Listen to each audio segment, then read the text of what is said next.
So this right now, this isn't actually chapter 5 yet. It's like a little in between thing. Um, so here we go. The first town meeting. While Lena slept, the 3 town leaders were holding a meeting. They sat at a table in the tower room of the town hall, which looked out over the plaza. Mary's hands were clasped tightly in front of her. Ben scowled, his gray eyebrows bunched together, deepening the 2 lines between them. Wilmer pulled nervously on one ear and looked from Mary to Ben and back to Mary. They can't stay here, said Mary. There are too many of them. Where would we put them? How would we feed them? Yes, said Wilmer, but where can they go? No one spoke. They had no answer for that question. Outside the settlement of Sparks, the empty lands stretched for miles in all directions. They could go up to Pine Gap, said Wilmer. Maybe. Mary snorted and shook her head. Don't be ridiculous, she said. That's at least a 2 weeks' walk away. How could these feeble people travel that far? How could they carry enough food with them? Where would they get enough food unless we emptied our storehouse and gave them everything? Wilmer nodded, knowing she was right. The people of Sparks knew of only 3 other settlements, and they'd heard from the roamers that those places were smaller and poorer than Sparks. Their inhabitants wouldn't want extra mouths to feed either. The 3 of them gazed out the window and down at the moonlit plaza, filled with strange, sleeping people from a city under the earth. 400 of them, with no food, no possessions to speak of, and nowhere to go. What I fail to understand, said Ben, is why this particular misfortune has happened to us. He paused, looked into the air to his left, and frowned. This was a habit of his. He seemed to need a pause and a frown every now and then to put together his thoughts. Wilmer and Mary had gotten used to waiting through these pauses. I don't see that we deserve it, Ben went on after a few seconds. Having labored as diligently as we have, and just when we're starting to prosper at last, after so many years of, well, adversity is a mild word for it. The others nodded, thinking of the hard years. There'd been winters when people shivered in tents and ate chopped up roots and shriveled nuts. There had been years of drought and plagues of tomato worms and devastating crop failures that meant people had nothing to eat for months but cabbage and potatoes. There had been times when people had to work so hard to stay alive that they sometimes died just from being too tired to go on. No one wanted to go back to those times. So what do we do? Said Mary. If they can't stay and they can't go, what's the right thing to do? The others sat silent. Well, there's the pioneer, said Wilmer, as a temporary solution. True, said Ben. A good thought, said Mary, and Wilmer beamed. So what about this? Mary went on. We'll let them stay in the pioneer. We'll give them water and food. We do have some extra in the storehouse. In exchange, they work. They help in the fields. Oh, bye, Luna. They'd help in the fields. They'd help with building. They'd do whatever there is to do. We'd have to teach them how. As far as I can see, they know nothing. After a while, when they're stronger and when they know better how to get along, they can move on. They can set up their own village somewhere else. We'll have to watch them carefully if we let them stay. They're strange. We don't know what they might do. They seem fairly ordinary to me, said Mary, except for the business about living in a cave. You believe that? Said Ben. Mary shrugged. The question is, shall we let them stay? How long would we have to keep them, asked Wilmer, before they were ready to go? I don't know, maybe 6 months? Let's see. It's near the end of flowering now. Mary counted out the months on her fingers. Shining, burning, browning, cooling, falling, chilling. They could stay through the summer and fall seasons and leave at the end of chilling. That would mean they'd be on their own for the winter, Wilmer pointed out. That's right, said Ben. Are you suggesting we keep them even longer? We'll be stretching ourselves to keep them at all. They fell silent again, considering this. Finally, Mary spoke. Shall we let them stay for 6 months then, she said, and teach them as much as we can? No one really liked this idea. They thought of the food the refugees would need, which would mean less for their own people, and the bother of teaching them all the skills they'd need to survive on their own. Each one, Mary, Wilmer, and especially Ben, wished the unfortunate cave people would simply vanish. But they weren't going to vanish, and the leaders of Sparks knew that they must, for the sake of their consciences, do the right thing. They wanted to be wise, good leaders, unlike the leaders of the past, whose terrible mistakes had led to the disaster. So they would be open-minded, they would be generous. With this in mind, the 3 leaders voted. Mary voted yes, the cave people should stay. Ben voted yes, reluctantly. Wilmer voted yes. So it was agreed. They would give them a place to stay.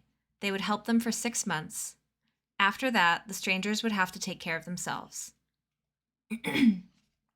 Mary, Ben, and Wilmer shook hands on this agreement, but none of them said out loud what they were thinking. That even after 6 months, the people of Ember would be hard-pressed to start a town.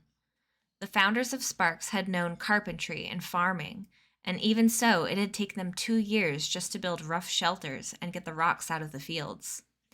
They had known how to manage animals and build good soil, but still, their animals sometimes died of disease and hunger in the many years when crops failed. They had known to expect harsh weather, wolves, and bandits, and still they suffered losses from all 3. The town leaders knew in their hearts that in this vast, empty country, where there were 1,000 dangers the people of Ember did not understand, they would never be able to take care of themselves. End of chapter 4.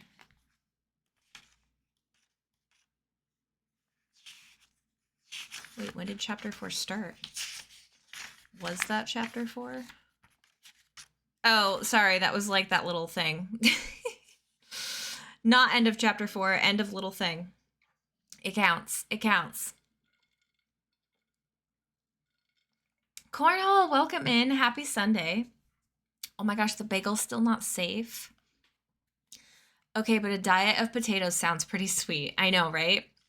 I don't know about cabbage, but like I could eat potatoes. Just cook it different ways every day. All right, so that was the town meeting. Sorry, that was not chapter 4. We already read chapter 4.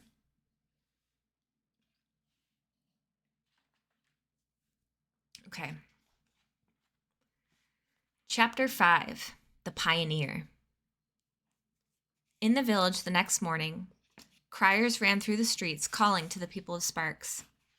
They told them to bring out all their old blankets, pillows, towels, and rags, and any clothes they no longer needed. They were to heap those on the street in front of their houses. From the storehouse, people collected food, things that didn't need to be cooked, like apples from the prior fall, and dried apricots, and bread, and big hunks of cheese.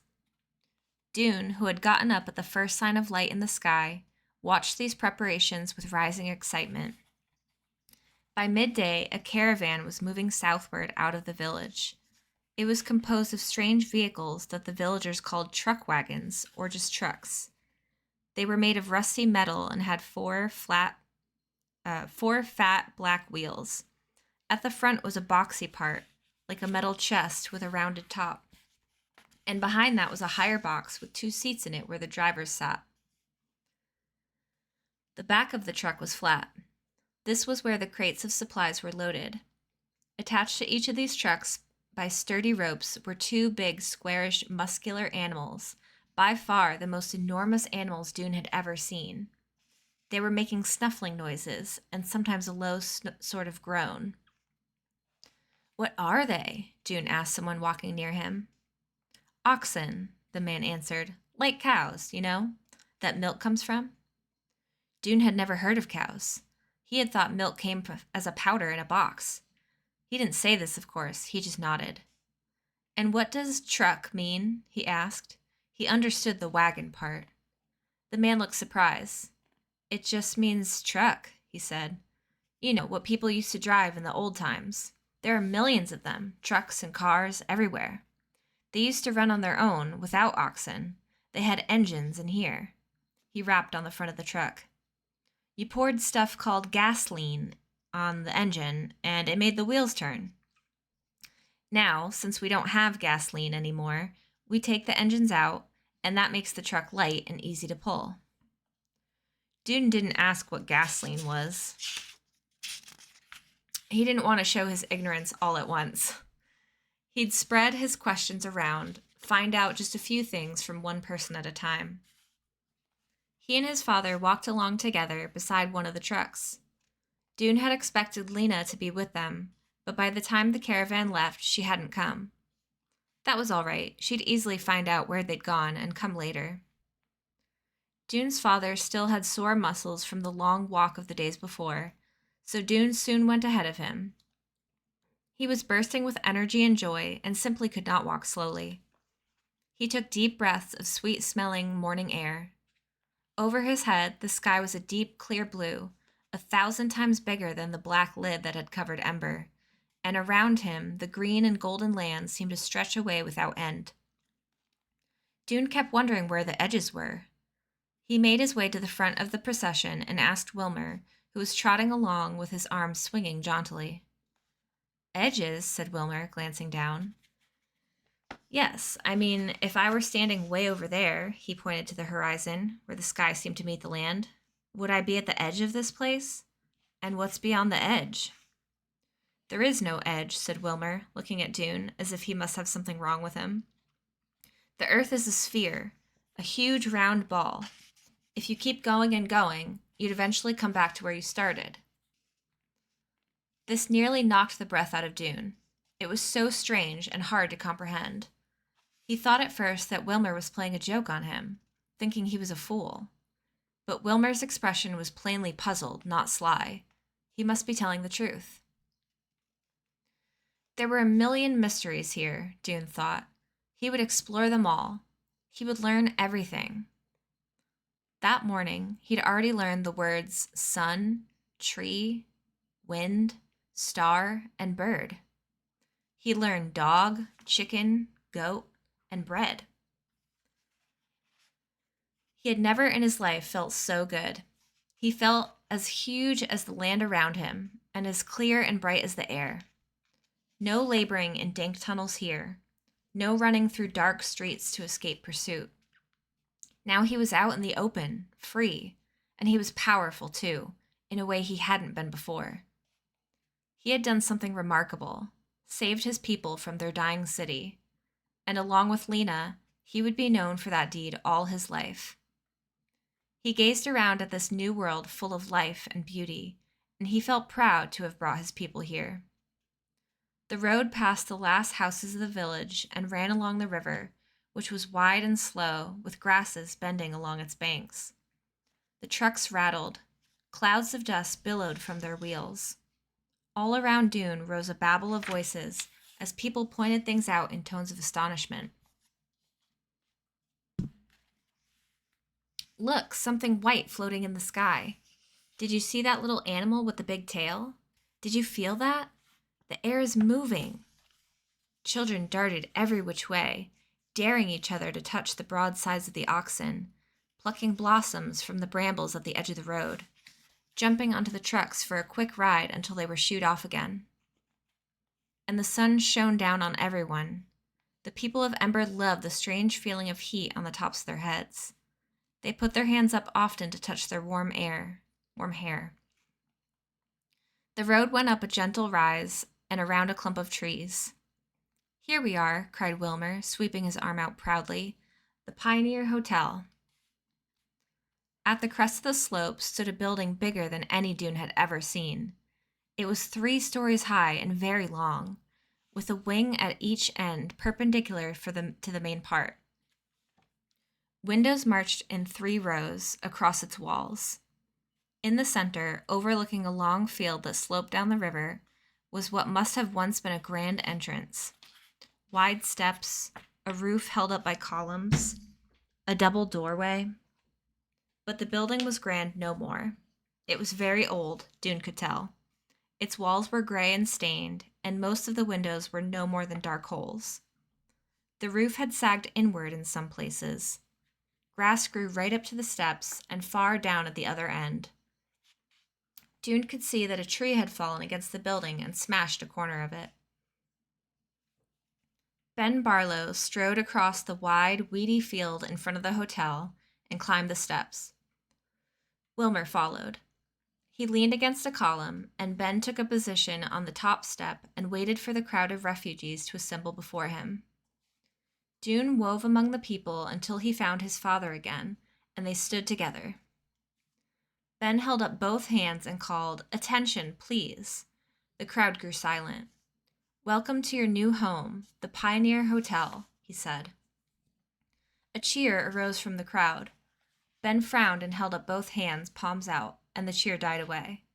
"It's a temporary home only," he said. "We cannot, of course, keep you here in Sparks on a permanent basis. To do so would severely strain our resources and no doubt cause resentment and deprivation among our people." Ben cleared his throat and frowned into the air. Then he went on. "We have decided you may stay here for 6 months, through summer and fall, to the end of the month of chilling. After that time, with the training you'll receive from us, you will go out into the empty lands and found a village of your own." The people of Ember glanced at each other in surprise. Found their own village? Some of them smiled eagerly at this idea. Others looked uncertain. The city of Ember had been constructed for them. All they'd ever had to do was repair work as the buildings got older. They'd never built anything from scratch. But June said to himself, thinking about all this, "I'm sure we could learn." Ben went on. "The Pioneer Hotel has 75 rooms," he said, "plus a big dining room, a ballroom, offices, and a lobby. There will be adequate space for everyone." Excited murmurs swept through the crowd. June started doing the math in his head. 417 people divided by 75 rooms equaled 5 or 6 people per room. That sounded crowded, but maybe they were big rooms. And then there was the dining room and the ballroom, whatever that was. Maybe those would hold 10 or 20 people.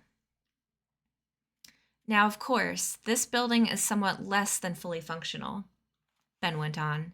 "You won't have water pumps here as we do in the village, but the river is close, just down the slope, and the water is clean. The river will provide water for drinking, bathing, and washing clothes. Your toilets will be outside. You'll start digging them tomorrow, once we've organized you into work teams. Today, you'll settle into your rooms." He paused, frowning. The 2 lines between his eyebrows deepened. "There's not much furniture left in the rooms," he said. "Maybe a few rooms still have beds, but I think we've taken most of them by now. You'll be sleeping on the floor." "Sleeping on the floor?" The voice came from somewhere behind Dune. Its tone was somewhere between outrage and amused disbelief. Dune turned around to see who it was. In the middle of the crowd, he spotted a tall boy, a young man, really, who seemed to be standing up on something, maybe a rock or a tree stump, so he could look out over people's heads. He was handsome in a sharp-edged way. His jaw was square-cornered. His shoulders were straight as a board. His dark hair was combed back from his face and slicked down, so his head looked neat and round and hard, and his eyes were as pale as bits of sky. Dune recognized this boy, though he didn't know him. His name was Mick, or Trick, or Mac, or something like that. "On the floor, yes," said Ben, "but we'll give you as many blankets as we can." The boy's sharp voice came again, rising above the others. "One more question, sir. What about food?" The question rippled through the crowd. "Yes, food. What will we eat?" Ben raised his voice. "Please listen," he shouted. "Listen." All faces turned toward him again. Dune could see that Ben's eyes were fixed on the boy with the sharp voice. Ben had the look of a teacher speaking to a slightly unruly class. "Eating will work this way," he said. "You will be assigned to households in the village, 4 or 5 people to each house. At noontime, you'll go there for your main meal." He paused and frowned. "As for breakfast and dinner, your lunchtime family will give you food to take away with you, some to eat in the evening and some to save for the next morning.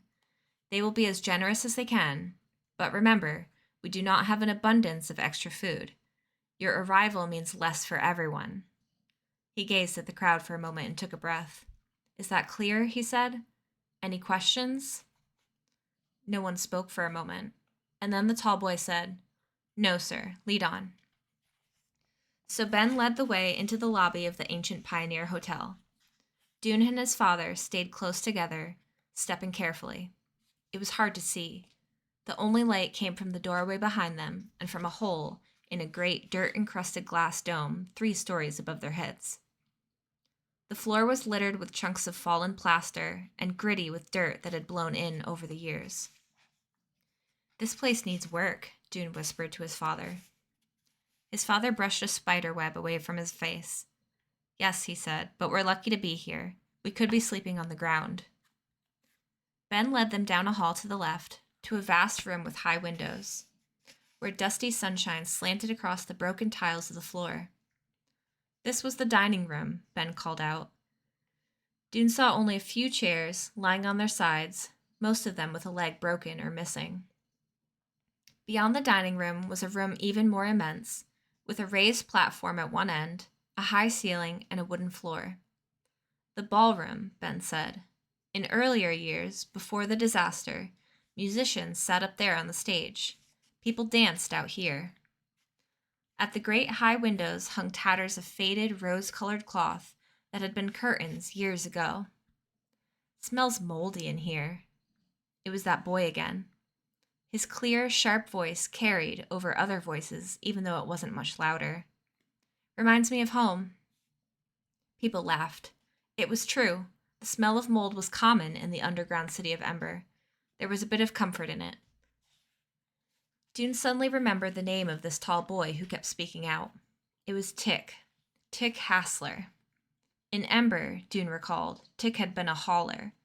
He had pulled carts full of produce from the greenhouses to the stores, and garbage from the stores out to the trash heaps. Dune hadn't known him then, but he remembered seeing him, pulling his loaded cart with his whole long body slanted forward and a fierce grin of effort on his face. He pulled his carts faster than anyone else. Ben led them to the stairs, and they climbed to the floors above. Long, dim corridors lined with doors stretched the length of the building. Some of the doors were open. Dune looked through them as he passed. All the rooms were more or less the same. Windows across one wall, a stained and faded carpet, a couple of broken lamps lying on the floor. A few of the rooms had beds, and several had other furniture, chests with their drawers hanging crookedly out, end tables, a chair or two. He stepped into some of the rooms and found that they had bathrooms as well, with rusted, stained sinks and bathtubs that were homes to spiders. For the next couple hours, people swarmed through the corridors and up and down the stairs, calling to each other as they chose their rooms and decided who to share them with. People grouped together, chose a room, then changed their minds and teamed up with another group. Shouts rang out through the halls. Jake, down here. No, this one is better, it has a chair. Mama, where are you? This room's full, no more people. Dune heard Tick's voice ringing out over the others now and then. He wondered which room he was choosing, and who he was choosing to live with. Finally, everyone was settled. Dune and his father chose a room on the second floor, room 215, along with 2 other people. One was Edward Pocket, who had been Ember's librarian. He was a friend of Dune's in a way. He was old and often crabby, but he liked Dune, who had been a frequent visitor to the library. The other was Sag Merrill, the man who had tried to venture out into the unknown regions beyond the city of Ember. For a while after that experience, he'd gone out of his mind with fright and raved in Harkin Square about monsters and doom. He'd recovered somewhat since then. In spite of his terror, he'd managed to climb into one of the boats that took people out of the city to the New World. But he was still a fearful, trembling sort of person. Nearly everything about this unfamiliar place scared him. He refused to go near the windows of their new room. Something might come in, he said. There are things here that fly. The 4 of them set to work fixing up the room. It was full of cobwebs. 2 of its 3 windows were broken, and bits of dry leaves and splinters of glass littered the carpet. It also had a dresser with 3 drawers, a padded armchair with a sunken seat, and 2 end tables with lamps. They took their socks off and used them as dust rags to sweep away the cobwebs. They picked up the leaves and glass and tossed them out the windows. They put the lamps out in the hall. They were useless, of course, since there was no electricity, and they lined up the dresser and end tables in the middle of the room to make a sort of wall dividing the space in 2. There was enough room for Dune and his father to spread their blankets on the floor on one side, and Sadge to spread his on the other. Edward Pocket, who was very short, decided to spread his blanket on the floor of the large closet, which had a sliding door. He said he didn't mind being slightly cramped. He liked the privacy. That night, Dune didn't sleep much. He lay on his folded blankets and stared up through the window at the dark sky. His mind teemed with possibilities. So much to do, so much to learn. He felt suddenly older and stronger, though it had been less than a week since he'd left Ember. But he was a new person in this new world. He would do new things and be friends with new people. Maybe, he thought, remembering the voice that had stood out above the others that day, he'd be friends with Tick. End of chapter 5. I saw that there was like a lag happening at one point, which I'm not sure why. Maybe I'll have to get Matt to look at our internet later, or maybe I'll just like unplug it later and replug it in. Cause I saw it on my end too, so it must be me. But Cornhole, hello, welcome in again. Happy Sunday. Hopefully we're past that little bit of weird internet happenings because it seems to be working now, and it's funny because I don't have anything running either, like at all. So I'm not sure what happened, but I'm trying to make the stream audio only mobile and it's not working. I think it's just slow for me right now. I'm here in spirit. I think we bypassed the internet snag. Yeah, I think so too. Not the toilet digging. Oh my gosh. Imagine having to dig a toilet. Like a real world, not even a porta potty, just a perma potty in the ground. I could not live in this world. I want the chair room. Yeah, right? I want a room with a chair in it. Or if you were lucky to have one with a bed in it. This would be, like, I don't know how I would deal living in a giant hotel with, like, 3-4 other people just in your room.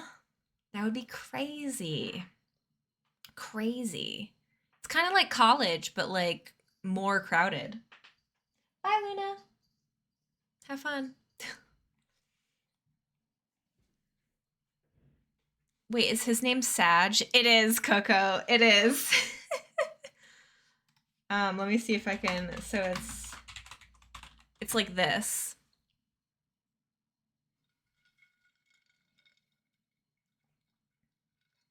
His name is literally Sag.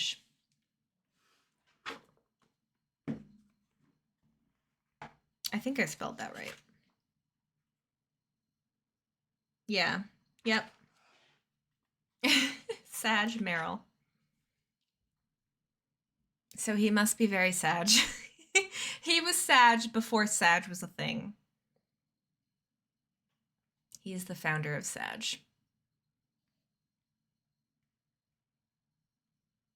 Did he inspire Sag? Maybe he did. Maybe he actually did. Oh my goodness. Like, aw, Sag. He probably did. That's so funny. It's like I was inspired to draw myself as Ponyo last night. I just kept thinking about it and I was like, I'm going to do it. I had the vision in my head and I did it. And it came out exactly how I wanted it to. I was so proud of it. I'm so proud of my Ponyo self. I showed Matt and he was like, that's Ponyo. And I'm like, yeah, but it's me. And he was like, yeah. I would be so bad at surviving apocalypses. Oh my God, me too. I could not fend for myself. I can't. I couldn't. Nope. No way. No way, Jose. All right. I'm going to have another drink and then we're going to carry on, read on.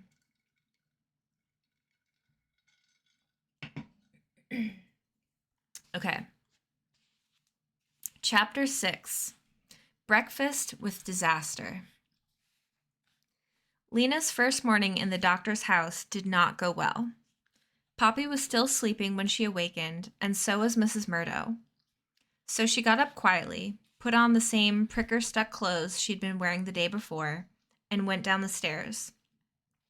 The doctor was standing by the table in what must have been her nightgown, a patched brown sack that hung to her knees.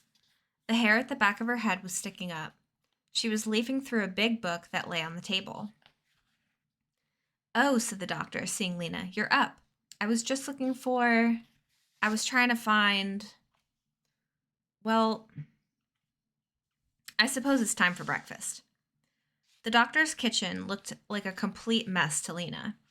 In Ember, the kitchens had been spare, stocked with only what was needed. Some shelves, an electric stove, a refrigerator. But in Dr. Hester's kitchen, there were 1,000 things.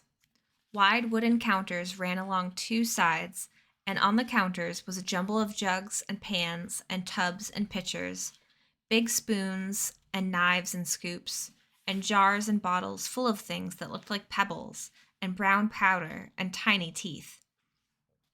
There were baskets piled with vegetables Lena had never seen before. In the corner squatted a bulging black iron box. She thought it might be a cabinet, since there was a door in its front. "We'll see if we have any eggs this morning," said Dr. Hester. "That would be a start." Torrin appeared suddenly from the other room. "Eggs!" he cried. "I want one." Eggs? Lena didn't know what that meant. She followed the doctor and Torrin through a door that led outside. Beyond the door was a place like an open-air version of the Ember greenhouses, only the plants growing here were far bigger and wilder, curling and twining and shooting upward with tremendous energy. Lena recognized some of them. Bean vines climbed up frames of netting, tomato vines grew up on wooden towers, chard and kale plants spurted up like big green fountains. In among the rows of plants, some fat, fluffed-up, 2-legged creatures of some kind she'd seen on her way into town yesterday waddled along, poking at the ground with a sharp thing like a tooth that stuck out from their faces. "What are those?" asked Lena. "Chickens," said the doctor. "We'll check their nests and see if they've left us anything." She bent down and went through the door of a wooden hut in the back of the garden, and when she came out, she had spiderwebs in her hair and a white ball in her hand. Not a round ball, but one that looked as if it had been stretched sideways. "Just one today," she said. "I want it," cried Torrin. "No," said the doctor. "You've had plenty of eggs. This one is for our guest." She handed the egg to Lena, who took it gingerly. It was smooth and warm. She had no idea what it was. It felt like a stone, more than a stone than food. Was it some sort of large bean? Or a fruit with a hard white peel? "Thank you," she said doubtfully. "See, she doesn't even want it," Torrin said. "She doesn't even know what it is." He gave her a hard shove, making her stagger sideways. "Quit that," cried Lena. "You almost pushed me over." "Torrin," said the doctor, stretching out a hand, but Torrin ignored her. "I'll push you again," he said, and he did, harder. Lena stumbled backward and caught herself just in time to keep from falling into the cabbage bed. She felt a flash of fury. She raised her arm and threw the egg at Torrin, and it hit him on the shoulder. But instead of bouncing off, it broke open, and a slimy yellow mess dripped down his shirt. "Now look what you've done," Torrin screamed. "It's ruined." He put his head down as if to run at Lena and butt her, but the doctor grabbed his arm. "Stop this," she said. Lena was horrified, disgusted too. That yellow goop was something people ate. She was glad she didn't have to.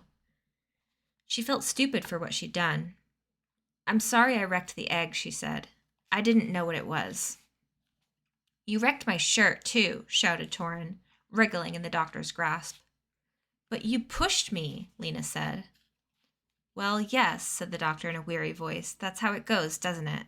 Someone pushes back. Pretty soon, everything's ruined. Everything? Said Lena. But can't his shirt be washed? Oh, yes, of course, the doctor said. I didn't mean that. Never mind. She let go of Torin. I guess we'll have bread and apricots for breakfast. Mrs. Murdo had come downstairs now, leaving the still sleeping Poppy in bed. They all had breakfast together. Lena ate 5 apricots. She loved them for their taste and for the feel of them, too. Their rosy orange skins were velvety, like a baby's cheek. She also liked the bread, which was toasted and crunchy, and the jam, which was dark purple and sweet. Mrs. Murdo kept saying, "My, this is tasty," and asking questions about what bread was made of, and what a blackberry looked like, and why apricots had a sort of wooden rock in the middle. Dr. Hester seemed a bit flummoxed by these questions, but she did her best to explain. She was nice, Lena decided, but distracted. Her mind seemed to be elsewhere. She didn't notice that Torin was putting all his apricot pits into his pocket, for instance, or maybe she didn't care. When breakfast was over, Torin went up to the loft and came back down carrying a bulging bag. "These are my things," he said loudly. "I don't want anyone touching them." He knelt down and opened the door of the cabinet under the window seat and thrust the big bag inside. "Casper gave them to me, and anyone who touches them gets in big trouble." He closed the cabinet doors and glared at Lena. What an awful boy, Lena thought. How could nice Dr. Hester have such a horrid son? Lena had thought she'd go back to the plaza and find Dune right after breakfast, but she changed her mind when she went upstairs to waken her little sister. Poppy seemed so sick that Lena was frightened. She didn't want to leave her.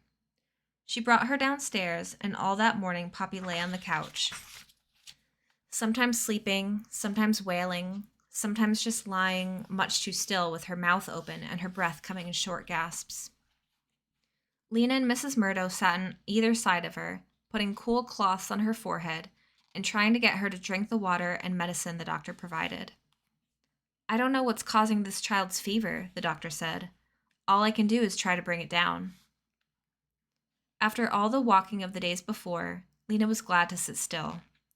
She settled into a corner of the couch, her legs tucked under her, and watched the doctor dither about. She seemed to have 100 things to do and 100 things on her mind. She'd stand for a second staring into the air, murmuring to herself, "Now, all right, first I must look up," and then dart over to the enormous book and shuffle through its pages. After a second or two, she'd suddenly set the book down and hurry off to the kitchen, where she would take a bottle of liquid or a jar of powder down from a shelf and measure some of it into a pot. Or she'd dash out to the garden and come back with an armload of onions, or she'd vanish out the back door and appear again with a sheaf of dried stems or leaves. It was hard to tell what she was doing, or if she was really accomplishing anything at all. Every now and then, she would come back to Poppy and spoon some medicine into her mouth, or put a cold, damp cloth on her forehead. "What is that enormous book?" Lena asked her. "Oh," said the doctor. She always seemed a little startled to be spoken to. "Well, it's about medicine. A lot of it's useless, though." She picked up the book from the floor and riffled its pages. "You looked up infection, and it says prescribe antibiotics. What are antibiotics?" Or you look up fever, and it says give aspirin. Aspirin is some kind of painkiller, I think, but we don't have it. "We had aspirin in Ember," said Mrs. Murdo, rather proudly, "although I believe it nearly run out by the end." "Is that so?" said the doctor. "Well, what we have is plants. Herbs, roots, funguses, that sort of thing. I have a couple of old books that tell about which ones to use. Sometimes they work, sometimes they don't." She ran a hand through her short, wiry hair, making it poke out on one side. "So much to know," she said, "and so much to do." Her voice trailed off. "I suppose your son is a help to you," said Mrs. Murdo. "My son?" "The boy, Torin." Oh, said Dr. Hester, he's not my son. He's not? Said Lena. No, no, the doctor said. Torin and his brother Casper, they're my sister's boys. They live with me because their parents were killed in an avalanche years ago. They were in the mountains on an ice-gathering trip. And the boy has no other relatives? Asked Mrs. Murdo. He has an uncle, said the doctor, but the uncle didn't want the trouble of bringing up the boys. He offered to have this house built for me if I'd take them on. The doctor shrugged. So I did. What is an avalanche? Lena asked. What are mountains? Lena, said Mrs. Murdo, it's not polite to ask too many questions. I don't mind, the doctor said. I forgot that you wouldn't know these things. You really lived underground? Yes, said Lena. Dr. Hester scrunched her gray eyebrows together. But why would there be a city underground?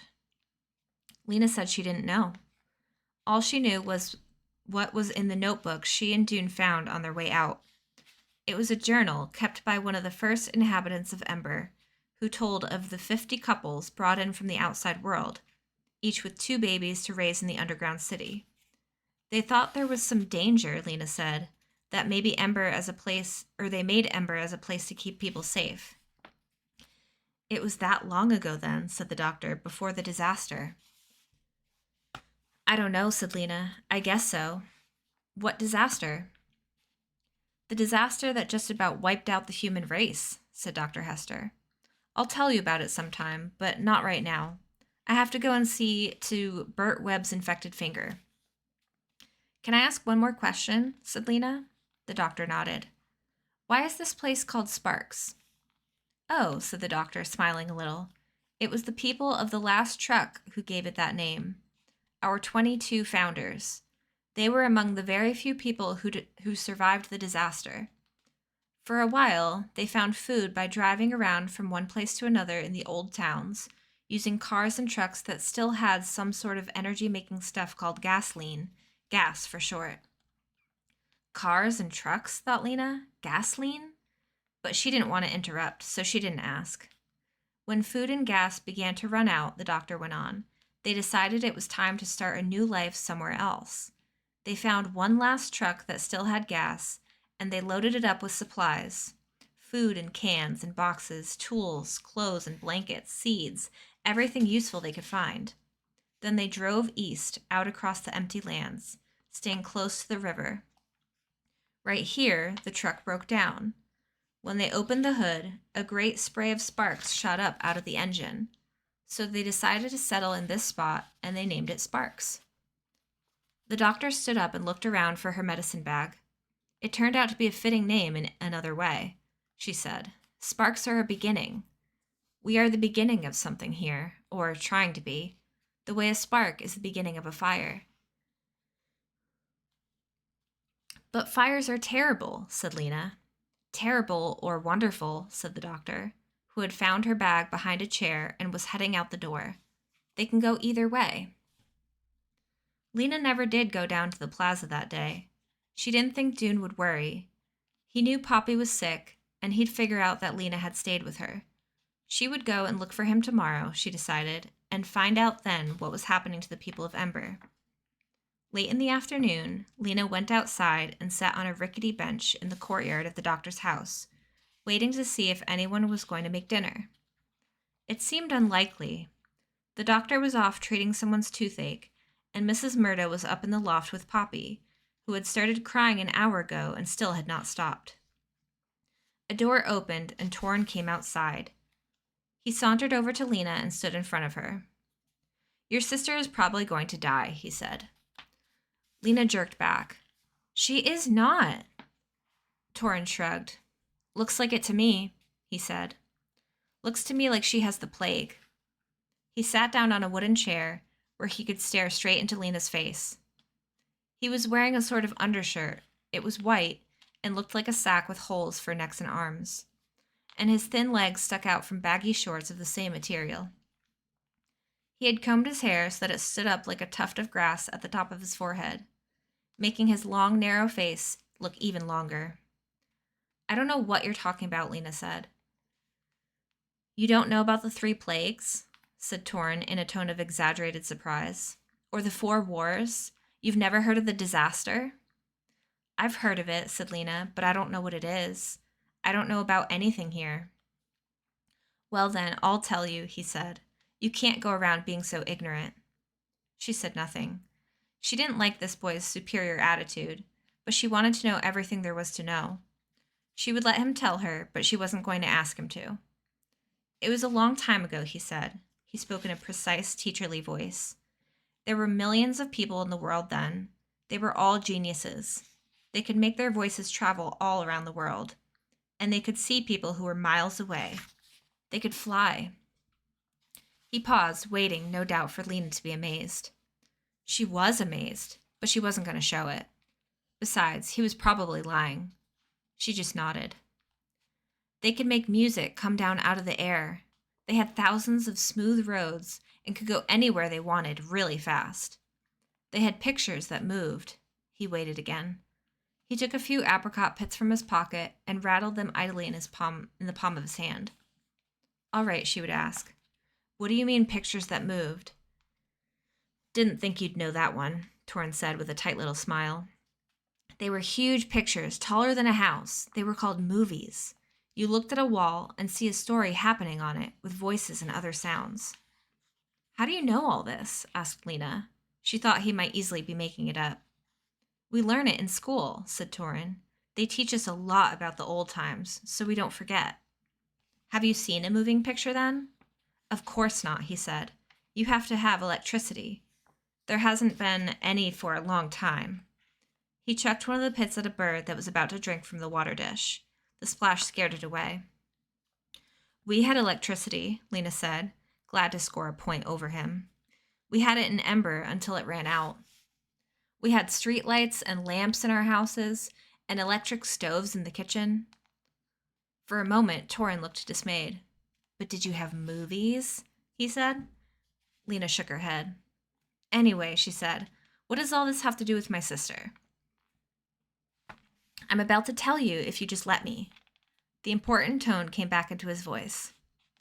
So, there were all these billions of people, but there got to be too many of them.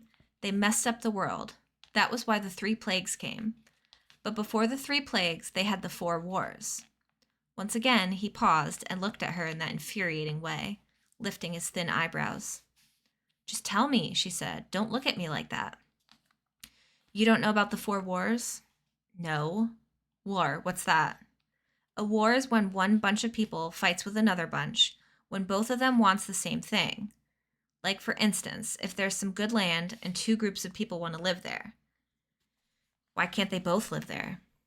They don't want to live there together, he said, as if this was a stupid question. Also, you could have a war because of revenge. Say one group of people does something bad to another group, like steal their chickens. Then the first group does something bad back in revenge. That could start a war. The 2 groups would try to kill each other, and the one who killed the most would win. They'd kill each other over chickens. That's just an example. In the 4 wars, they were fighting over bigger things, like who should get some big chunk of land, or whether you should believe in this god or that god, or who got to have the gold and the oil. All this was enormously confusing to Lena. She didn't know the meaning of gold or God, and she wasn't sure what he meant by oil. You mean, she said, thinking of the jars that had once been stocked in the storerooms of Ember, the kind of oil you cook with? Torrin rolled his eyes. You really don't know anything, he said. He flung the rest of the pits he was holding at 3 little red-headed birds pecking at the weeds between the bricks, and the birds scattered, cheeping. This was really beautiful, valuable oil. Everyone wanted it, and there wasn't enough of it to go around, so they fought over it. They hit each other?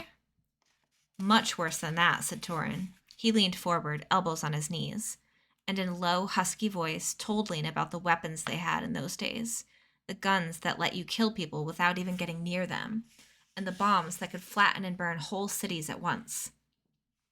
They set the cities on fire all over the world, Torrin said. His small eyes glittered. And afterward came the plagues. I don't know what a plague is, Lena said. A sickness, said Torrin. The kind where one person catches it from another person, and it spreads around fast before you can stop it.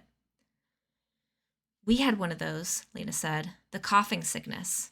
It would come sometimes and kill a lot of people and then go away again.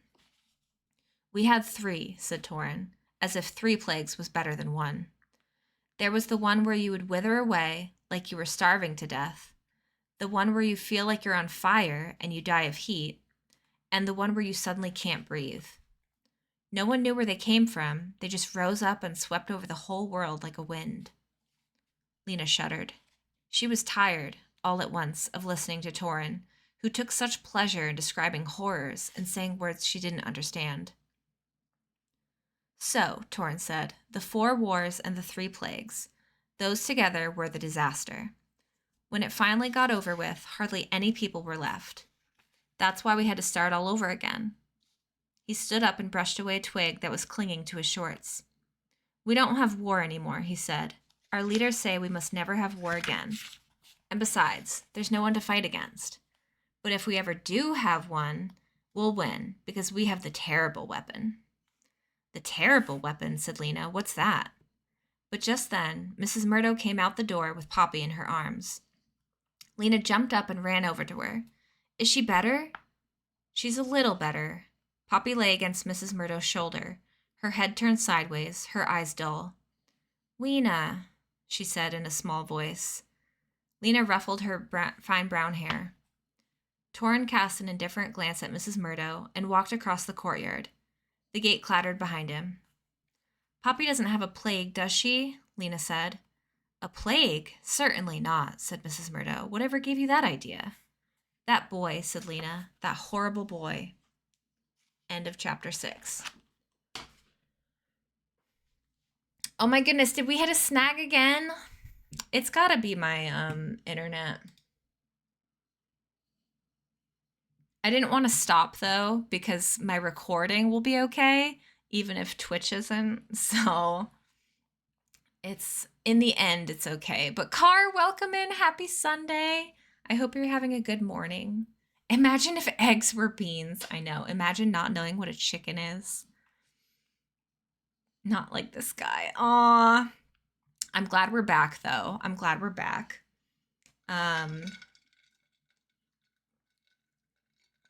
Need a little hydration break. So, let's see. So far we've read like 2.5 chapters. Let me see how long the next one is. Okay, so we could probably do like 1 or 2 more chapters today. Maybe 1. Because the one after that seems like a lot. Maybe. I don't know. We'll see. We'll see. Puffy, hello. Welcome in. Happy Sunday. How are you doing? How are you doing? We have only been streaming for an hour, which is crazy. Like, I feel like it seems longer than that. So maybe we will do 2 more chapters. Maybe we will. But how is everyone doing on this beautiful morning?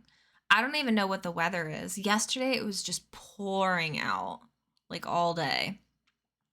And I think it's gotten cooler out, which is nice. But I haven't been outside yet today, so I don't know what the weather is. I'm writing and listening. Heck yes.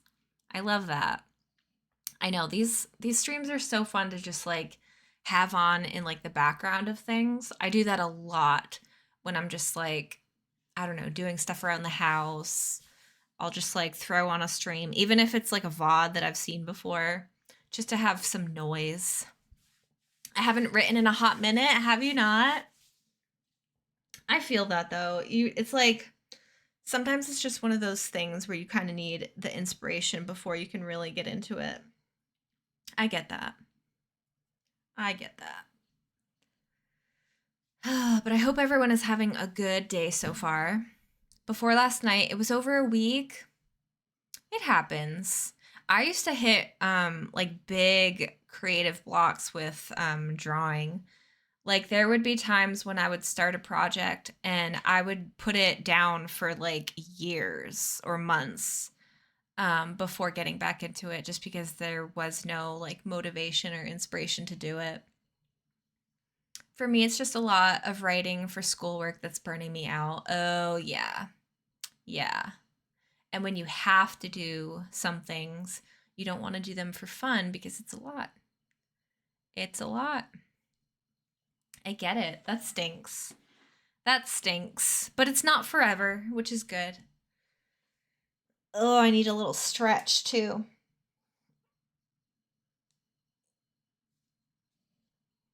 Little stretch. I'm glad I have my blanket with me today, though. Because when it gets cooler, you need to cozy up. All right. Let's read on with chapter 7, A Day of New People. The next day, back in the plaza, Ben Barlow organized the residents of the Pioneer Hotel into teams. The teams would work together and eat lunch together. Each team would be led by someone from Sparks, who would decide where that team's labor was most needed each day. Some days, a team might work with some people of Sparks at the bakery, or the shoe workshop, or the wagon yard. Other days, they might do a job on their own, such as repairing a fence or digging a ditch. Sooner or later, nearly everyone would have done nearly every kind of work. This was the best way for them to learn, Ben said. Dune's team included his father, 2 teachers from the Ember School, Miss Thorne and Mrs. Polster, Clary Lane, the greenhouse manager, and Edward Pocket, the librarian, who would join them for lunch but not work with them because he was so old. Dune found Lena in the crowd, the first time he'd seen her since they had arrived. He told her about the Pioneer Hotel. She told him about the doctor's house and what she learned from Torrin about the disaster. Lena and Mrs. Murdo were told they'd be a team of 2 with the job of helping Dr. Hester since they were staying at her house. They were sent home, and all the other work teams went off to their first project, digging the hotel toilets. They went out into the scrubby woods behind the Pioneer. The work leaders had brought picks and shovels from town. They gave each person a tool. "You'll dig 50 holes," one of the leaders said, "each one 6 feet deep. Then you'll build a shelter of scrap lumber around each one." But the people of Ember had never done much digging or picking. They had to be shown how to put a foot on the shovel's edge to drive it into the dirt, and how to lift the pick over their shoulders and bring it down hard. At first, they scraped and hacked awkwardly at the hard, dry earth, grunting with effort, dislodging only a few crumbs of dirt with each stroke. After 10 minutes of hard work, they'd made hardly more than the shallow dips in the dirt. They were breathing fast. "Did you say 6 feet deep?" someone called out. "That's right," came the answer. So the Emberites set themselves to the task, which was for most of them the hardest work they'd ever done. After an hour, Dune had blisters on both hands and a kink in his neck. Some of the others had given up entirely and had flopped down onto the ground, dripping with sweat and aching in every muscle.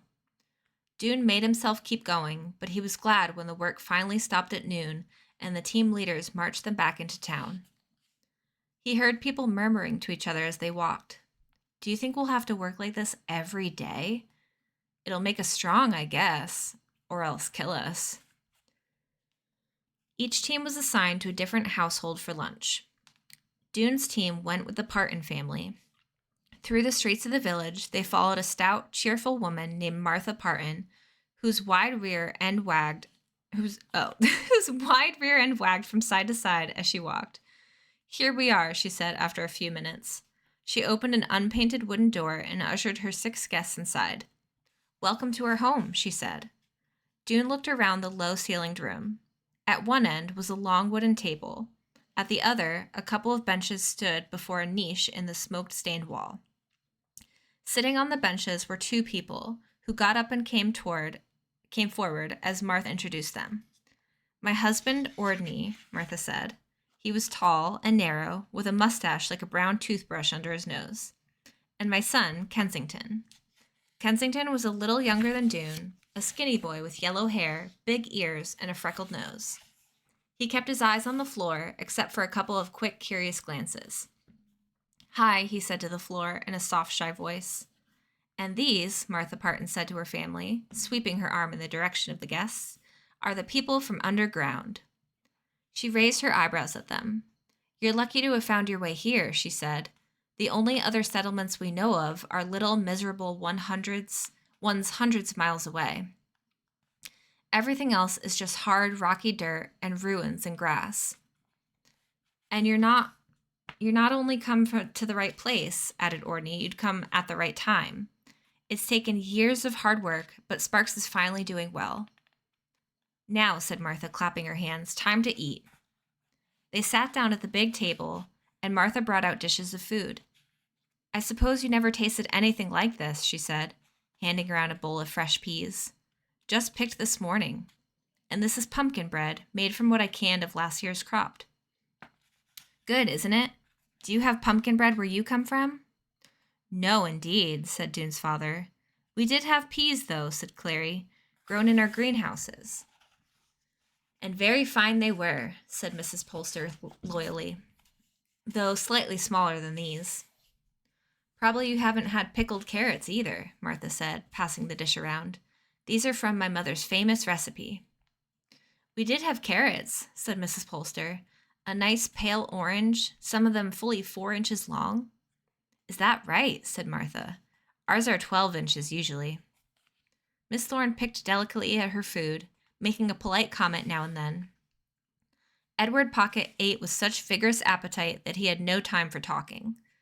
Kensington ate steadily and silently.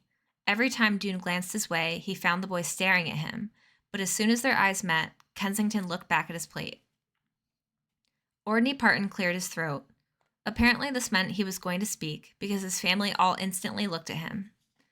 I never knew, he said, that there was a kind of people who lived underground. Must feel strange to you to hear on the surface. Actually, said Dune, we aren't a different kind of people.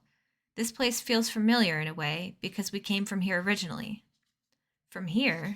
Oh, I don't think so, said Martha. You don't look a bit like us. You're so much, well, smaller, if you'll pardon my saying so, and paler. True, said Clary, but I suppose that's because of living in a dark place for so long.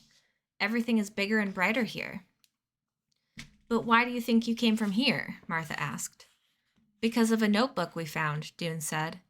It was written by someone from this world who went to live in Ember right at the beginning.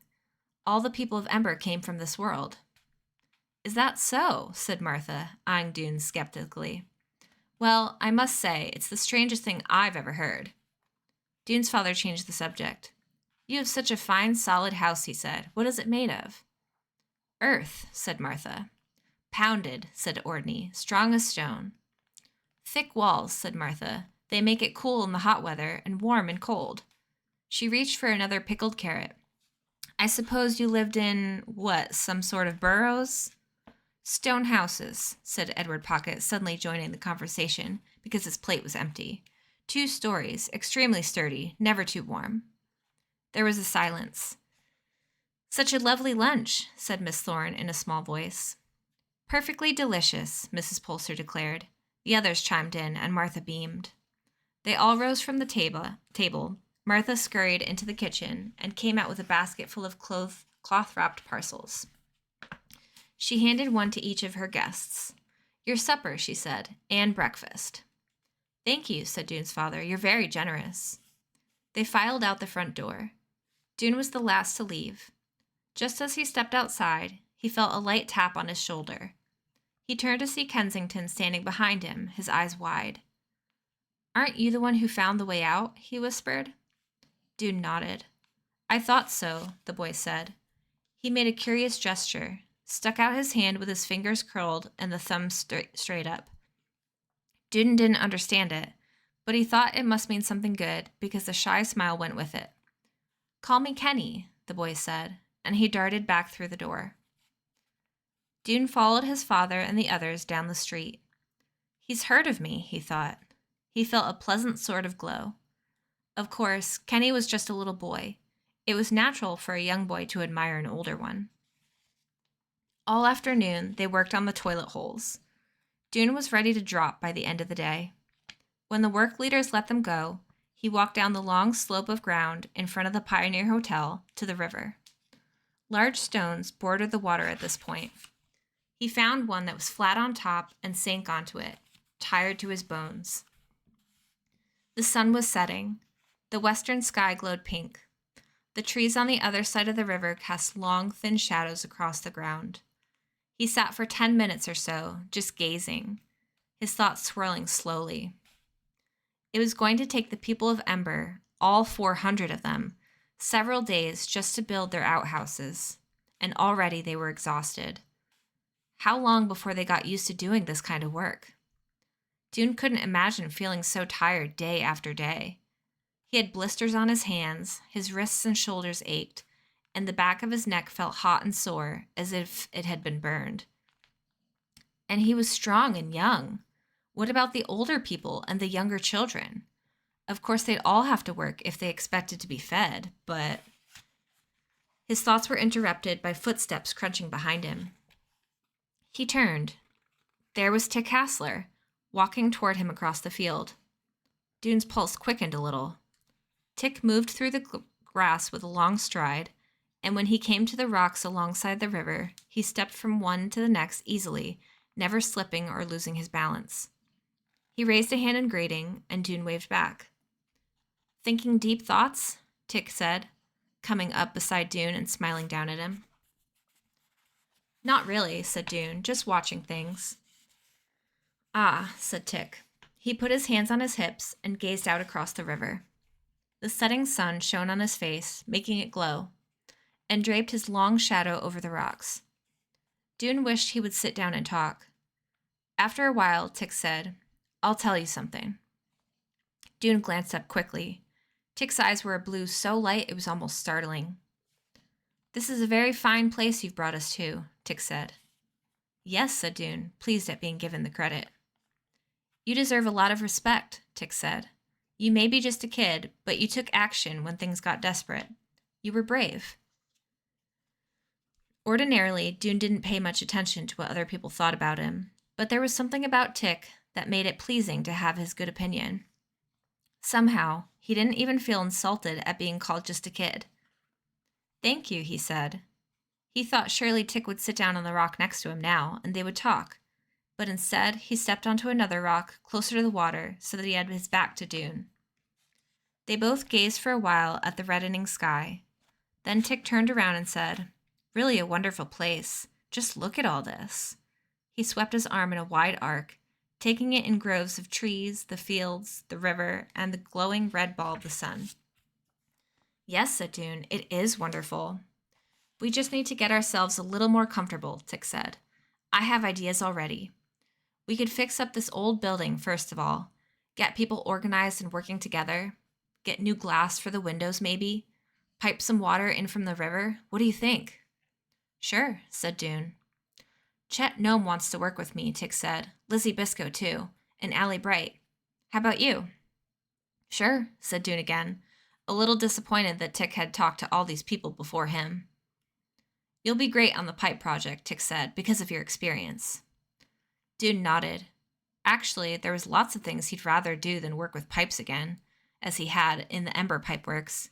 But it might actually be fun to work on a plumbing project with Tick. Energy blazed from Tick's keen blue eyes. "There's so much we can do," said Tick, and Dune waited to hear the end of his sentence, to hear what else he thought they could do, but Tick didn't say any more. He just bent down, plucked a stone from between the bigger rocks, turned back to face the river again, and threw the stone with all his might. It sailed up high, a black dot against the scarlet sky, and came down with a splash in the shallow water on the far side of the river. Then he twisted around and smiled at Dune, an exuberant, radiant smile. "See you," he said, and he stepped across the rocks, climbed up the riverbank, and went back toward the hotel. When he was gone, Dune picked up a stone and flung it as hard as he could. It plunked down in the river, in the middle of the river, not a bad throw, but not as good as Tick's. End of chapter 7. Okay. I have such a good reading voice. Thank you. I love reading. I love reading. I know when I got to the toilet holes, I was just like, oh my goodness, the freaking toilet holes. Car, enjoy your lurk. Thank you for being here. Hope you enjoyed the reading. I think I'll read one more chapter for today. I love the phrase toilet holes. I know. It's like, I mean, that's what they are, right? It's what they are. So there's really no better word for it, but it's just a funny phrase.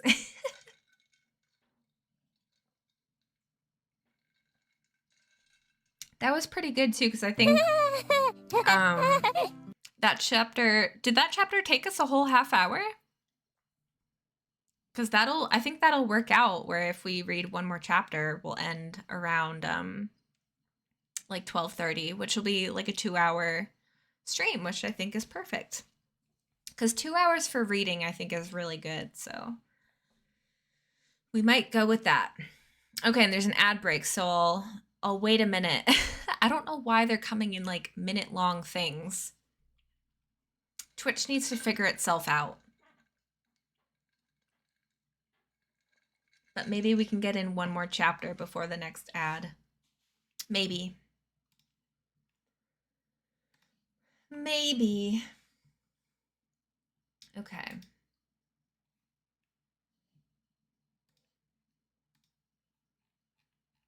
I'm still kind of tired today too. Like I've been drinking my coffee, but just feel kind of tired.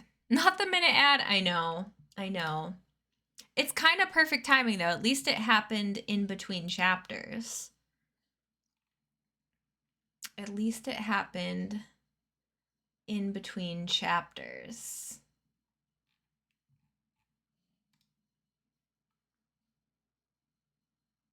Okay. And it looks like ad is over, so perfect timing to start the last chapter for today, which is chapter 8, The Roamer and the Bike. Several days passed. Poppy would get a little better and then a little worse.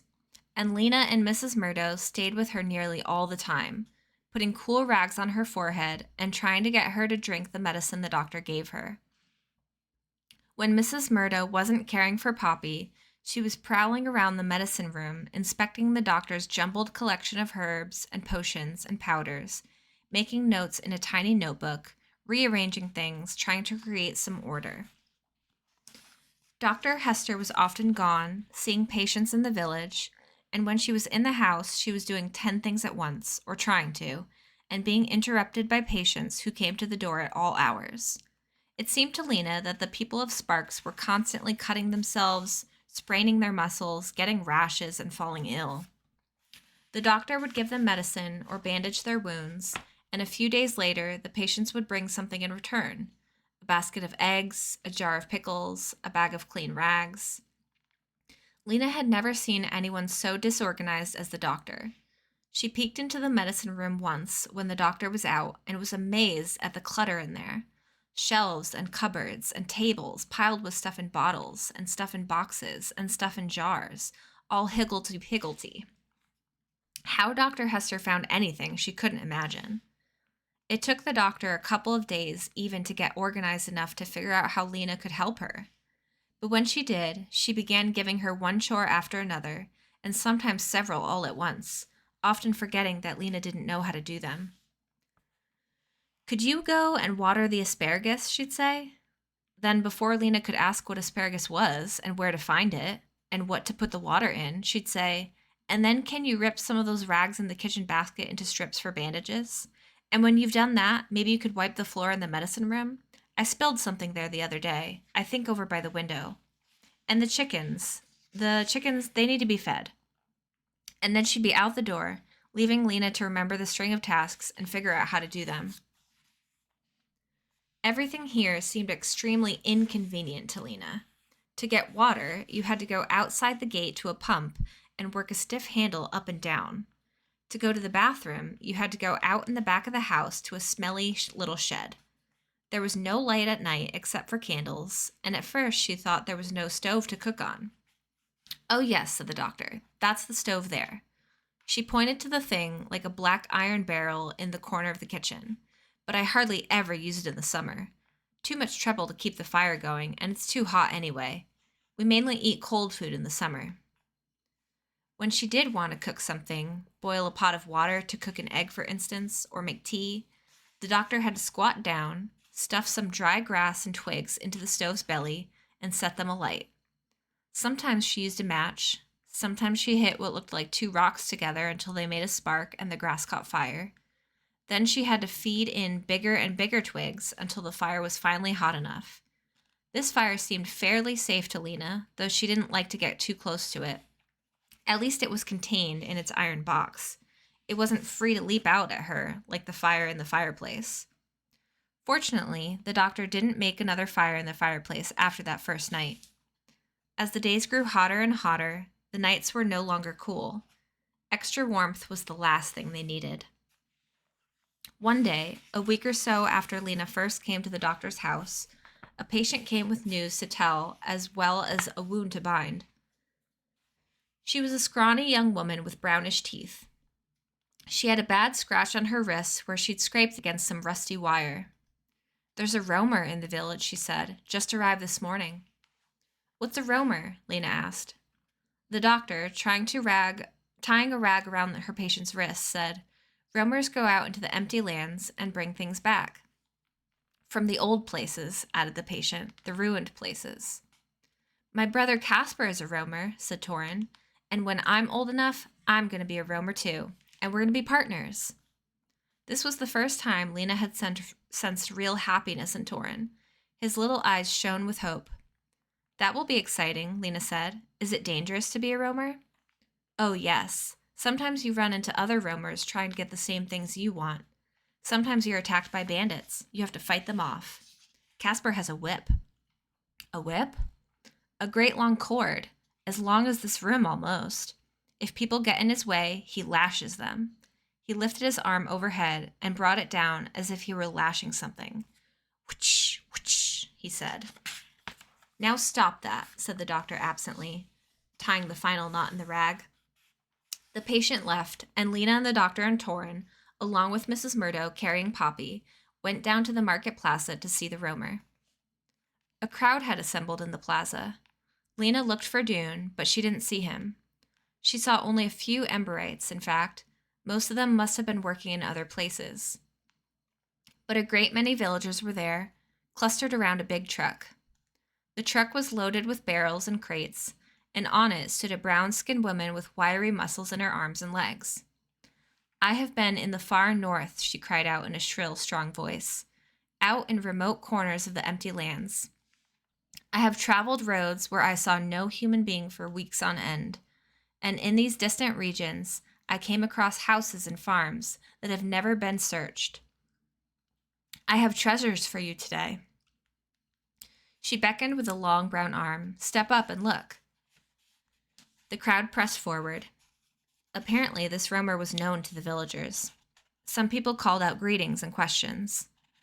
"Did you bring us any writing paper this time, Mackie? What about seeds? What about tools and matches? And clothes? I'm so tired of wearing homemade patchwork." "I have all that and more," the woman called. "Come close. Special things first." She bent over an open crate and rummaged around for a moment. When she stood up again, she was holding a blackened iron cooking pot, so big she had to use both hands to lift it. "What am I offered?" she cried. "Half a bushel of dried apricots, a bushel of peas, barrel of cornmeal." The woman listened, cocking her head, her eyebrows raised. She waited until the offer stopped, and then she pointed at a tall young woman with shiny black hair who had offered 5 loaves of apricot cornbread. "Done," she said, and she lowered the pot into the young woman's hands. For the next special thing, the roamer reached into a big cardboard box. She brought out a smaller box colored blue and held it up high. "Soap flakes," she cried. 24 boxes of them. Dozens of people bid for these. They were all gone in minutes. Then came more cooking pans, 2 thick jackets of shiny material, rolls of rope, garden tools, books, a pair of scissors, some doorknobs, some nails. There were a few odd, useless things, too. For half a dozen carrots, one woman bought a pair of faucets, one with an H and one with a C. What will you do with them? Asked Lena. People here got their water from long-handled pumps that stood at certain spots in the village. No one had indoor running water. I'll turn them upside down, said the woman. They'll make good candle holders. When the roamer brought out a handful of jewels, Lena gasped. She had never seen such things. Necklaces and bracelets made of gleaming stones and silver chains. But only a few people seemed interested in them, and they bid hardly anything. One girl bid a couple of potatoes, but a man got them for a slightly used pair of sandals. If my wife doesn't want them, he said, I'll use them to pretty up my oxen. The roamer brought out the last of her wares, packets of paper, boxes of safety pins, some spoons and forks. The doctor stepped up to buy a set of small glass bottles. Dr. Hester, the roamer said, good to see you. And you, Mackie, said the doctor. It's been a long time. I was hoping you'd be here, the roamer went on. I ran into your nephew the other day. Casper? Cried Torin in a voice so piercing several people looked up startled. Where is he? He was up in the apple country, said Mackie. I told him I was coming down here, and he said to tell you he's headed for home. Is that right? Said the doctor. She was clearly not as excited as Torin. We haven't seen him for quite a while. 1 year, 10 months, and 19 days, said Torin. When will he be here, did he say? Should be soon, said the roamer. She was putting the little bottles into a cloth bag. I'd guess within the next 2 weeks or so. When the roamer's sail was over, Lena walked home along the river road with the doctor and Mrs. Murdo and Poppy, who was asleep in Mrs. Murdo's arms. Torin leapt ahead, his thin legs splaying out sideways. He bounced off steps, jumped onto walls, and leapt up to grab branches of trees and swung from them. As they neared the doctor's house, Torin, who was way ahead of them by now, suddenly turned around and raced back. You have to get out of our room, he said to Lena and Mrs. Murdo. My brother will want his own room, and he'll want to be with me. You all have to move. Fine, said Lena, we will. We'll go live with our own people as soon as Poppy's well enough. Torin's narrow face lit up. Good, good, good, he cried. When are you leaving? Not today, said Lena, not right this minute. But soon, Torin cried. He skipped ahead of them again, through the gate and across the courtyard. The doctor said not to mind Torin. He was being rude because he was so excited. But it seemed to Lena that Dr. Hester didn't see clearly when it came to Torin. He wasn't rude just when he was excited. He was rude nearly all the time. The doctor was so preoccupied with her work that she hardly noticed him. Maybe if she'd pay more attention, Lena thought, he wouldn't be so awful. But he was awful, and Lena would be glad to get away from him. 2 weeks, she thought. Then we'll meet Casper the Great, and if Poppy is well by then, Torin can have his room back, and we'll go and live with Dune and the others. Now and then, Lena saw people on wheels go by on the road in front of the doctor's house. The only wheeled vehicles Lena had ever seen were the heavy wooden carts in Ember. But these people were riding beautiful, slender devices, two big wheels per person. They glided by, their feet going round and round. She wanted to do it too, so badly she wanted to. What are they? She asked the doctor. Bikes, of course, said the doctor. You've never seen one? No, said Lena, looking at a bike with longing. If she could have a bike, she thought, she could go even faster than when she ran. She could go so fast, so far. She looked out toward the endless rolling hills. She could go everywhere. She could go to wherever the roads ended. I wish I could ride one, she said. Well, you can if you want, said the doctor. There's an old one out behind the tool shed. I suppose it still works. There is? Lena nearly dropped the basket of eggs she had just gathered. May I get it now? I guess so, said the doctor. But would you mind watering the parsley first? And if you could just shell those peas and maybe wash that spinach? Lena did these tasks in a fever of impatience, and when she was finished, she dashed out to the shed. The bike was leaning against the shed wall. It was old but beautiful, made of wires and slender pipes and rods, some of them silver under their coat of dust, and some of them red. Thin, weedy vines wove among the spokes of the bike's wheels, and cobwebs draped its seat. Lena took hold of the two handles and pulled the bike from its nest. She wheeled it out onto the road in front of the house and brushed the cobwebs and dry leaves and bits of grass off it, and then she hung one leg over and settled herself onto the seat. Now what? She spent the rest of the morning figuring it out. She pushed on the pedals, rolled forward, tipped over sideways, and had to put her feet down. She rolled forward again, but didn't know how to turn. She fell off. She heaved the bike upright and tried again. She fell off again. After an hour or so of this, she gave up and went inside for a while. And later, when she tried again, something had changed. She had the feel of it in her legs now, or somewhere in her. She rolled forward, she put a foot on the pedal and pushed forward. She rolled farther. She brought up the other foot, and magically, her body understood for a second what to do. She was sailing. Her feet were going round and round. A smile broke over her face. She held on, feet going round, breathless, breeze against her face, a whole long distance, maybe 5 yards, before suddenly she was nervous and dragged her feet along the ground to stop. She stood holding the handlebars, her mouth open in amazement. And by the end of the day, she had it. She could ride back and forth on the road. She could stop whenever she wanted to. She could even turn around corners without putting a foot down. "I'm going to go see Dune," she told Mrs. Murdo. She was longing to see Dune, longing to talk to someone she really knew. Mrs. Murdo was fine, of course, but she was a grown-up. Lena wanted to be with a friend. She got on the bike and rode, sweeping down the river road, into the plaza, when she asked someone for directions, and out the other side of the town to the hotel. When she got there, she stopped for a moment just to stare. The enormous old building looked to her like a wonderful place to live. She felt a sudden longing to have her own room there, back among her old friends and neighbors. It was nearly evening by then. People were sitting on the hotel steps in the last rays of the setting sun, eating their dinners from their food parcels and talking. Some were down by the river, cooling their feet, splashing water onto their faces. Over by the farthest wing of the hotel, a few boys were gathered around another boy who was sitting on a fallen tree talking to them. Maybe Dune was over there. She wheeled her bike toward them. The ground here was too rough and weedy to ride on. Her old friends and neighbors called out to her as she passed, and she waved at them, glad to be back among people she knew. When she got closer to the group of boys, she saw that Dune was among them. He and a couple of others were listening to that tall, dark-haired boy. What was his name? Tig? Tim? He'd been a cart puller in Ember, she thought. He laughed as she came up, a ringing, confident laugh, and all the other boys laughed too. She went up behind Dune and tapped him on the shoulder. He turned around. She grinned at him.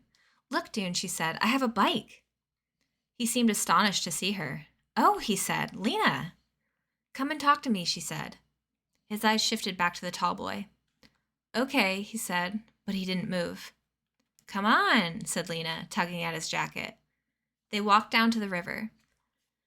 Lena leaned the bike against a tree, and she and Dune sat facing each other on the ground. "What a huge place," she said, waving an arm at the Pioneer Hotel and talking fast in her eagerness.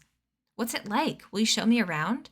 Poppy's a little better, and maybe in a couple weeks we can come and live here too, with you and with everyone." Dune nodded. "That would be good," he said. "It's kind of lonely at the doctor's house," Lena went on. "There's a boy there who doesn't like us, and the doctor is so busy she can hardly think, and her house is a mess, and I have a million chores." She paused for breath. "Today we saw a roamer, Dune." "A roamer?" She explained what a roamer was. Dune listened, but she saw his eyes veer back toward the group of boys. "Who is that boy?" she asked, "the one who's talking." "Tick Hassler," said Dune. Lena turned around and looked at him. He was handsome, she thought. His black hair was thick and glossy, and his face was all sharp angles, as if it had been carved from wood. "Is he a friend of yours?" "Sort of," said Dune. "I mean, I'm just getting to know him." "Oh," said Lena. "Do you know which room Lizzie is in?" Dune said he didn't. "I don't stay inside very much," he said. "It's kind of dark and dismal in there. What I like is being outside."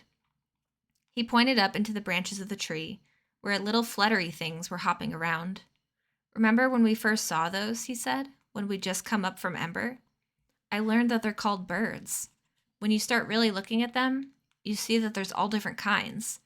I've seen ones with a yellow chest, and ones with stripes on their wings, and ones with red heads. There's even one that's bright blue. He gazed upward. It's strange, isn't it? Why have all these different kinds? I wonder, just for the fun of it? A burst of laughter came from the group of boys around Tick Hassler. Dune glanced over at them. Do you like it here, Dune? Lena said. In the village of Sparks, I mean. I do, said Dune. I like it a lot. Me too, said Lena. Mostly. But it sort of worries me that we have to leave in 6 months, said Dune. There's so much we need to learn. Well, I guess so, said Lena. But maybe if we leave, I still wish...